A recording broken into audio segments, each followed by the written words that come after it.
Hey class, Mr. H here, going to continue with the 7.5 notes on page 5, number 22. So we've got some like double trig function things going on here. Tangent of sine inverse of root 3 over 2.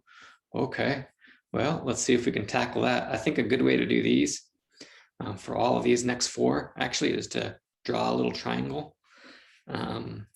So for number 22, what I mean by that is if it's positive, there's no negatives anywhere, you're just in quadrant 1. And what does this mean? So sine inverse of root 3 over 2. Sine is opposite root 3 over hypotenuse 2. Right? And this is a right triangle here. Okay. And then the sine inverse of root 3 over 2 is the angle. Right? So we'll blow that up and just put a little theta right there. Right. So this is the same as tangent of theta. I just replaced all of that in the inside with theta. That's what sine inverse of root 3 over 2 means. It's the angle in which the sine is root 3 opposite over 2 hypotenuse. Okay, so I'm now trying to figure out the tangent of this angle. And remember, tangent is opposite over adjacent, or if you prefer, the y over the x. So I need to figure out what that x is by Pythagorean theorem. So honestly, this problem just comes down to the work is Pythagorean theorem. X squared plus root 3 squared equals 2 squared. Or maybe you have that type of triangle memorized. It's a root 3, 1, 2 triangle. But so I'll leave it up to you to solve this Pythagorean theorem, but you will get x equal 1. Right? So my final answer is y root 3 over x 1 or square root of 3. Okay, and that's it. That's all I got to do on those. So draw them out. And it works out pretty nicely. Number 23 is a little harder because you got that sneaky little 2 in there, but started out the same way. Cosine inverse 1/4. So let's just draw this one out over here, not to scale. Cosine inverse, cosine is adjacent over hypotenuse, or x over r. And that's the theta. Okay. So if I want to figure out cosine inverse of 1/4, I would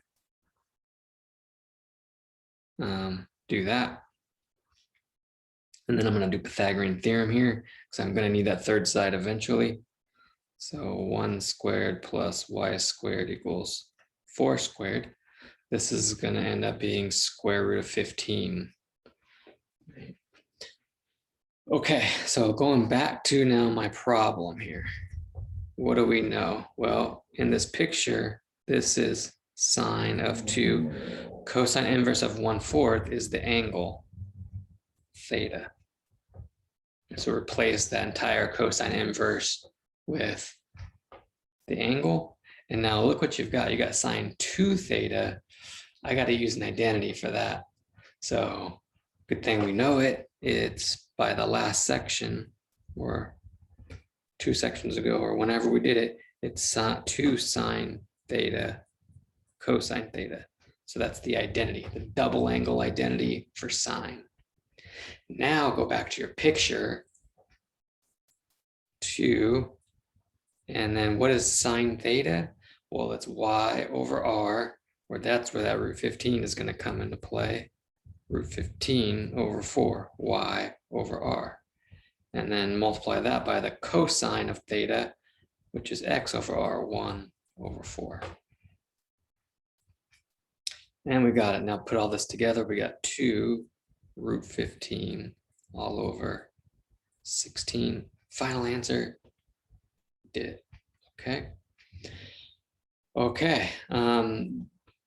These down here are similar, except for instead of numbers, you have letters, U. Right. And again, all of this stuff comes up in calculus applications. So if you get a handle of it here, it's going to make those calc classes easier. This is the hardest part of calculus, actually. It's these problems when you get to it. Okay. I mean, in general. Anyway, I'm just rambling. Let's get back to the problem. How about this one? We're going to draw it. So since u is positive, we're just going to stay in quadrant 1. Arc sine of u. Think of that as u over 1, which is y over r. Y is here, r is there, right? And then that's theta. Okay, so this is the same as secant arc sine of u is that angle, theta. So to get my answer, I need to find secant theta. And in order to do that, I've got to find that x value down there.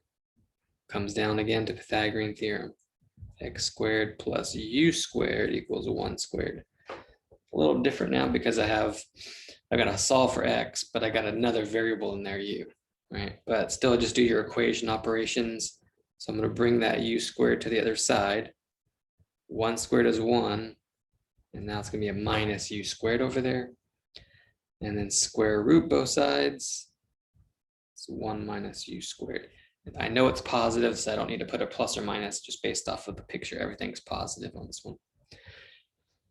Okay, and then I can't simplify that anymore, so I'm just going to leave that alone. And then think of secant. Secant is the opposite of cosine. Cosine is x over r. Secant is r over x. So using those definitions back from chapter 5, which is now 1 over square root of 1 minus u squared. Okay. Now you may have to rationalize that. So I would just, if you have to rationalize this, just multiply by square root of 1 minus u squared, top and bottom.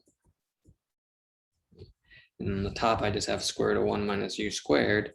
And then if you multiply something by itself when they both have radicals, just the radical goes away.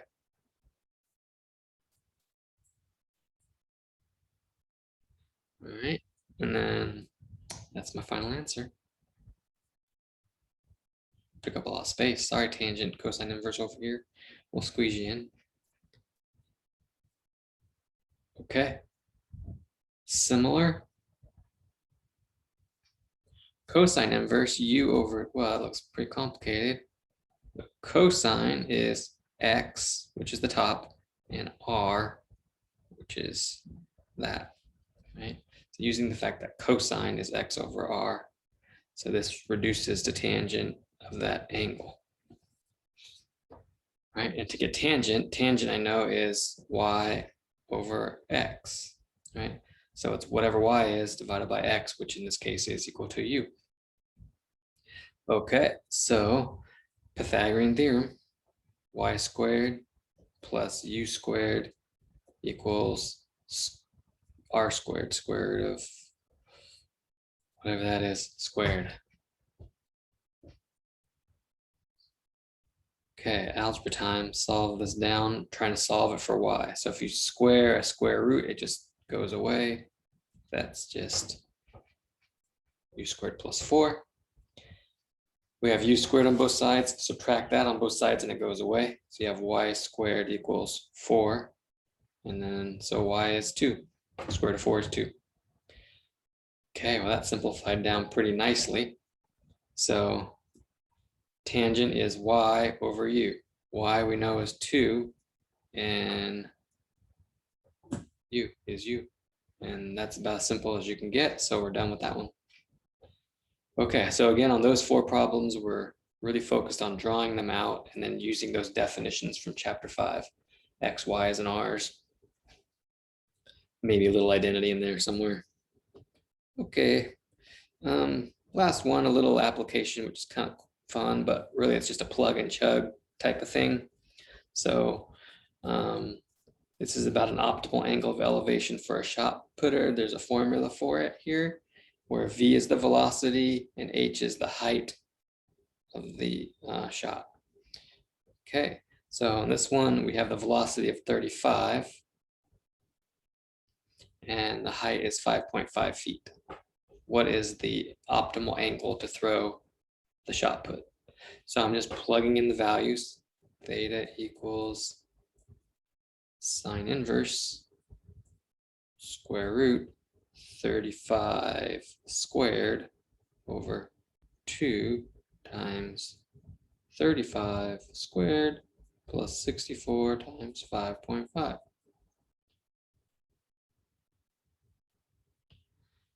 right. And then this one then, I guess, is all about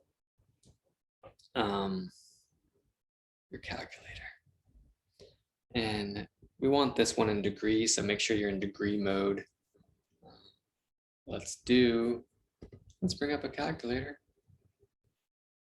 Okay, so I have my calculator up. I'm gonna go and make sure I'm in degree mode for this one because it wants the answers in degrees.